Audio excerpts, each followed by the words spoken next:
Israel imefanya mashambulizi zaidi ya angani dhidi ya Iran. Milipuko mikubwa imeripotiwa katika mji mkuu wa Iran, Teheran. Vyombo vya habari nchini humo vinaripoti kuwa meli 16 za mizigo za Iran zimechomwa moto katika mashambulizi katika kanda ya Ghuba. Iran yenyewe imefanya mashambulizi ikiyalenga mataifa kadhaa ya Ghuba.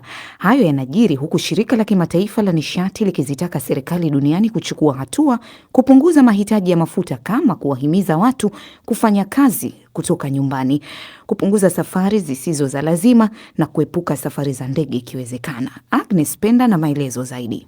Kituo kikubwa cha kusafishia mafuta cha Kuwait kimeshambuliwa kwa kutumia ndege kadhaa zisizo na rubani, huku Iran ikiendelea kuishambulia miundombinu ya nishati katika eneo la Ghuba. Kampuni ya mafuta ya taifa KPC imesema baadhi ya vitengo katika kiwanda cha Min Al Hamadi vilishika moto na kulazimika kufungwa. Hii ni mara ya pili kwa siku ya pili mfululizo kwa kiwanda hicho kushambuliwa. Kuwait na Umoja wa Falme za Kiarabu zimesema mifumo yao ya ulinzi wa anga inakabiliana na mashambulizi ya makombora na ndege zisizo na rubani kutoka Iran, huku Bahrain ikiarifu kwamba ghala moja limeteketea kwa vipande vya makombora ilivyoviita uchokozi wa Iran, ingawa moto huo umedhibitiwa. Wakati huo waziri mkuu wa Israel Benjamin Netanyahu amesema Israel itasitisha mashambulizi zaidi kwenye miundombinu ya gesi ya Iran kufuatia ombi la Rais Donald Trump, ingawa Netanyahu amekanusha madai kwamba alimshawishi Rais Trump kujiingiza katika vita dhidi ya Iran. Does anyone really think that someone can tell President Trump what to do? Hivi kweli kuna mtu anayefikiri kwamba kuna yeyote anayeweza kumwambia Rais Trump afanye nini?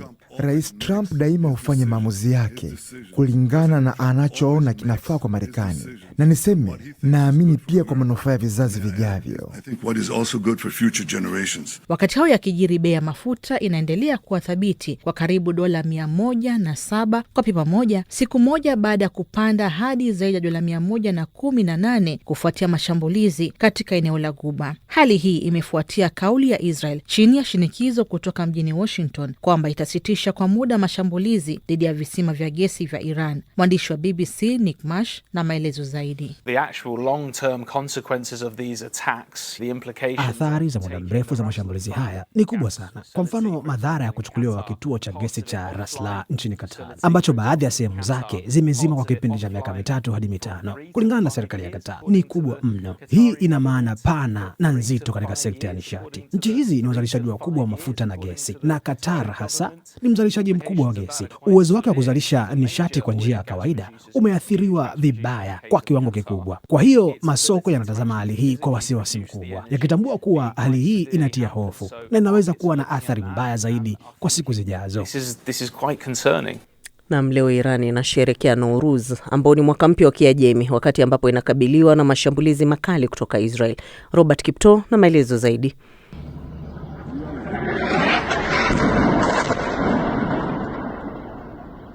Jeshi la Israeli limefanya mashambulizi ya anga katika mji mkuu wa Iran, Tehran, huku raia wa nchi hiyo wakiadhimisha sikukuu ya Nowruz, siku ambayo ni sikukuu ya mwaka mpya kwa watu wa jamii ya Waajemi.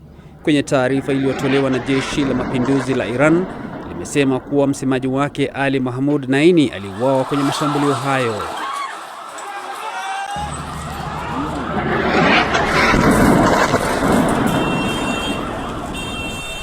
Kwingineko, sauti za ndege za kivita zilitawala anga ya mji mkuu wa Lebanon, Beirut, mapema hii leo, huku mabomu yakilipuka katika maeneo kadhaa mjini humo na viunga vyake. Afisa mmoja wa serikali ya Lebanon amesema kuwa sauti za ndege hizo zilitikisa anga la mji huo, huku raia wakiadhimisha sikukuu ya Eid al-Fitr. Rais wa Marekani Donald Trump amesema kuwa ameagiza Israel kusitisha mashambulizi dhidi ya Iran. I told him don't do that. And he won't do that. Niliwaambia msifanye hivyo au vile. Tunajadiliana. Wajua, sisi tuko huru na wao wako huru, lakini tunashirikiana vyema, na wakati mwingine wao wanachukua maamuzi yao wenyewe, na nisiporidhika na wafahamisha kuwa msifanye hivyo. So we're not doing that anymore. Waziri Mkuu wa Israel Benjamin Netanyahu kwa upande wake amesema kuwa Israel inaendelea kuchukua maamuzi yake mwenyewe kuhusu maeneo wanayoshambulia nchini Iran, lakini amekiri kuwa pia wao wanapokea maelezo zaidi kutoka kwa rais wa Marekani Donald Trump. Israel yenyewe ilifanya mashambulizi katika kiwanda cha gesi cha Islamia, lakini Rais Trump pia ametuagiza tusifanye mashambulizi zaidi na tumesitisha mashambulizi yetu dhidi ya Iran.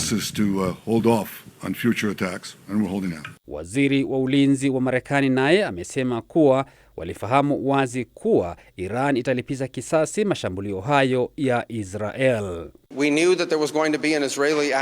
Tulifahamu wazi kuwa Israel ilikuwa inajiandaa kufanya mashambulizi, na tulifahamu wazi kuwa kitendo hicho kitasababisha wanajeshi wa Marekani kushambuliwa, na tulijua wazi kuwa tusipowashambulia wao kabla ya kufanya mashambulizi hayo, tungekuwa na madhara makubwa sana, na idadi ya wanajeshi ambao wangeuliwa ingekuwa kubwa zaidi, na hivyo tungekuwa tukijibu maswali ni kwa nini tulifahamu tishio hilo na hatukuchukua hatua. About why we knew that and didn't act. Taifa la Lebanon lilitumbukia katika vita vinavyoendelea la eneo la Mashariki ya Kati mapema mwezi huu, wakati wapiganaji wa kundi la Hezbollah walipoanzisha mashambulizi ya roketi nchini Israel kufuatia kuuawa kwa kiongozi wa kidini wa Iran Ayatollah Ali Khamenei. Nchini Uingereza, ofisi ya waziri mkuu wa nchi hiyo imesema kuwa taifa hilo halitaingilia kati mzozo wa Israel, Marekani na Iran.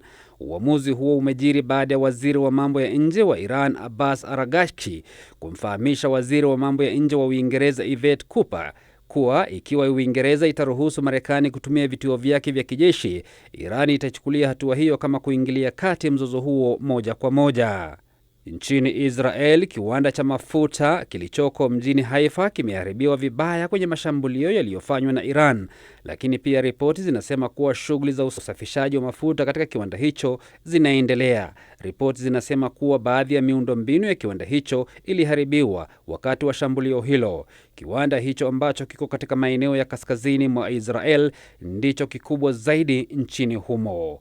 Huku hayo yakijiri, watu wawili wanaoshukiwa kuwa majasusi wa Iran wamekamatwa baada ya kujaribu kuingia katika kituo cha jeshi la wanamaji la Uingereza nchini Scotland. Idara ya polisi nchini humo imesema kuwa mwanaume mmoja na mwanamke mmoja wamekamatwa na kuwa uchunguzi unaendelea. Kituo hicho cha kijeshi ni makao makuu inayohifadhi nyambizi zote za nyuklia za Uingereza, na ripoti zinasema kuwa mwanamume huyo anaaminika kuwa raia wa Iran. Bei ya mafuta duniani imeendelea kuwa tulivu kwa takriban dola 107 kwa pipa siku moja baada ya kupanda hadi zaidi ya dola 118 kufuatia mashambulizi katika eneo la Ghuba. Hali hiyo inajiri baada ya taarifa ya Israel kusema baada ya shinikizo kutoka Washington itasitisha kwa muda mipango ya kushambulia miundombinu ya gesi ya Iran. Taarifa zaidi na Isabela Magodi. Bei za mafuta na gesi ziliendelea kupanda siku ya Ijumaa, huku masoko ya hisa nayo yakikabiliwa na msukosuko wa kibiashara kutokana na kuongezeka kwa mgogoro wa Iran. Bei za gasi asilia nchini Uingereza zilishuka kidogo Ijumaa baada ya kupanda siku ya Alhamisi na kufikia kiwango cha juu zaidi katika kipindi cha miaka mitatu. Mafuta ghafi ya Brent yalizidi kupanda tena kwa asilimia nyingine 2 hadi kufikia karibu dola 111 kwa pipa. Masoko ya kifedha pia yalipoteza haraka faida baada ya bei kuyumba huko jijini London na kote Ulaya. Soko la hisa la kampuni kubwa yaani blue chip za Uingereza lilifungua bei za juu, lakini baadaye zilishuka kwa asilimia 0.6 kabla ya kutulia. Kulikuwa na anguko la bei kote Ulaya, huko Ufaransa na Ujerumani zikishuka kwa asilimia 0.4.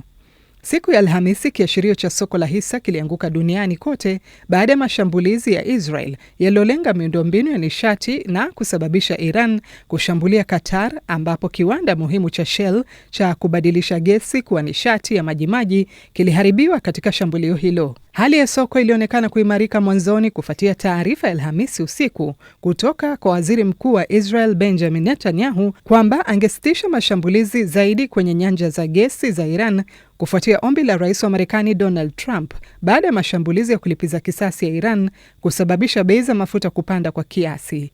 Lakini wataalamu walisema kuwa biashara itaendelea kukumbwa na misukosuko, kwani mgogoro huo hauonyeshi dalili za kumalizika, ikiwa ni wiki 3 tangu mashambulizi ya Marekani na Israel dhidi ya Iran yaanze.